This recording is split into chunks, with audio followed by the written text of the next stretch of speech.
بسم اللہ الرحمن الرحیم الحمدللہ والصلاة والسلام علی رسول اللہ اما بعد۔ جیسا کہ پچھلے درس میں ہم نے سورۃ البقرہ کی آیت نمبر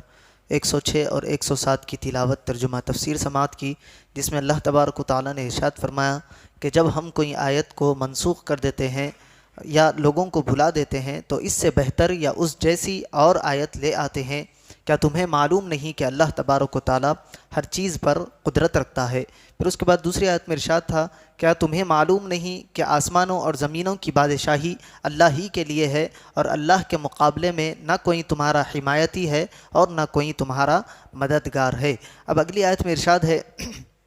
ام تریدون ان تسألوا رسولکم، کیا تم یہ چاہتے ہو کہ اپنے رسول سے ویسے ہی سوال کرو، کما سئل موسیٰ من قبل، جیسے اس سے پہلے موسیٰ علیہ السلام سے کیے گئے، ومن یتبدل الکفر بالایمان، اور جو ایمان کے بدلے کفر اختیار کرے، فقد ضل سواء السبیل، تو وہ سیدھے راستے سے بھٹک گیا۔ کما سئل موسیٰ، جیسے موسیٰ سے سوال کیا گیا۔ اس آیت کی ایک تفسیر یہ ہے کہ یہودیوں نے نبی اکرم صلی اللہ علیہ وسلم کی بارگاہ میں عرض کیا، جس طرح حضرت موسیٰ علیہ السلام تورات لے کر آئے تھے، اسی طرح آپ بھی ہمارے پاس ایک ہی مرتبہ سارا قرآن لے آئے۔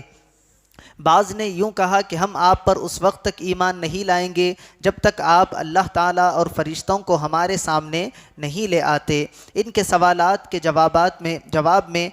ان سے فرمایا گیا کہ کیا تم یہ چاہتے ہو کہ تم اپنے رسول محمد صلی اللہ علیہ وسلم سے ویسے ہی سوال کرو جیسے محمد مصطفیٰ صلی اللہ علیہ وسلم سے پہلے حضرت موسیٰ علیہ السلام سے کیے گئے تھے؟ اے یہودیو، جب میرے حبیب صلی اللہ علیہ وسلم کی نبوت کا درست ہونا دلائل اور معجزات سے ثابت ہو چکا ہو تو پھر ایسے لا یعنی سوال کیوں کر رہے ہو؟ اور اے ایمان والو، بے شک یہودی دھوکے باز اور تم سے حسد کرنے والے ہیں، اور ان کی تمنا یہ ہے کہ مسلمان کسی نہ کسی مشکل میں مبتلا ہو، لہٰذا ان کی کوئی ایسی بات قبول نہ کرو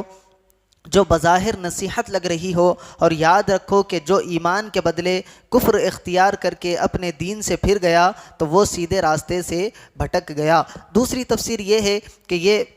کفار مکہ نے حضور پاک صلی اللہ علیہ وسلم کی خدمت میں عرض کیا کہ آپ سارا قرآن ایک ہی مرتبہ لے آئے۔ کسی نے کہا کہ اللہ تعالیٰ اور فرشتے ہمارے سامنے اعلانیہ آ جائے، کسی نے کہا کہ کوہ صفا کو سونے کا بنا دے۔ ان کے سوالات کے جواب میں ان سے فرمایا گیا کہ تم بھی اپنے رسول محمد مصطفیٰ صلی اللہ علیہ وسلم سے اسی طرح فضول سوال کر رہے ہو جس طرح ان سے پہلے حضرت موسیٰ علیہ السلام کی قوم نے ان سے کہا تھا کہ ہمیں اعلانیہ خدا دکھا دو، حالانکہ آیات قرآنیہ کے نزول کے بعد دوسری نشانیوں کا مطالبہ کرنا سیدھے راہ سے بھٹکنا ہے۔ اس آیت سے معلوم ہوا کہ کسی صحیح مقصد کے بغیر سوال کرنا ممنوع ہے، نیز فضول سوال کرنا بھی منع ہے۔ لہٰذا عوام الناس کو چاہیے کہ اس بات کو پیش نظر رکھے کہ علماء اور مفتیان کرام سے وہی سوال کیے جائے جن کی حاجت ہو۔ زمین پر بیٹھ کر خواہ مخواہ چاند پر رہائش کے سوال نہ کیے جائے۔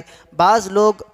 علماء کو پریشان کرنے یا ان کا امتحان لینے یا ان کی لا علمی ظاہر کرنے کے لیے سوال کرتے ہیں، یہ سب ناجائز ہے۔ حضرت ابو ہریرہ رضی اللہ عنہ سے روایت ہے، حضور پاک صلی اللہ علیہ وسلم نے ارشاد فرمایا، میں تمہیں جس کام سے منع کروں اس سے رک جاؤ، اور جس کام کا حکم دوں اسے اپنی طاقت کے مطابق کرو۔ تم سے پہلے لوگوں کو محض ان کے سوالات کی کثرت اور انبیاء کرام علیہم السلام کی اختلاف کرنے سے ہلاک کر دیا گیا۔ یہاں سے ایک بات معلوم ہوئی کہ جو باتوں کا حکم دیا جاتا ہے ان کو اپنی زندگی میں اپنا لے، یہی آپ کے لیے نجات کا ضامن ہے۔ اس آیت سے یہ بھی معلوم ہوا کہ مسئلہ معلوم کر کے عمل کرنے کی بجائے خواہ مخواہ بال کی کھال اتارتے رہنا اور اپنے من پسند حکم کا مطالبہ کرنا یہودیوں اور مشرکوں کا طریقہ ہے۔ ہمارے معاشرے میں بھی لوگوں کی ایک تعداد ایسی ہے جن کی یہ خواہش ہوتی ہے کہ معاملات یا عبادات میں جو صورت انہیں درپیش ہو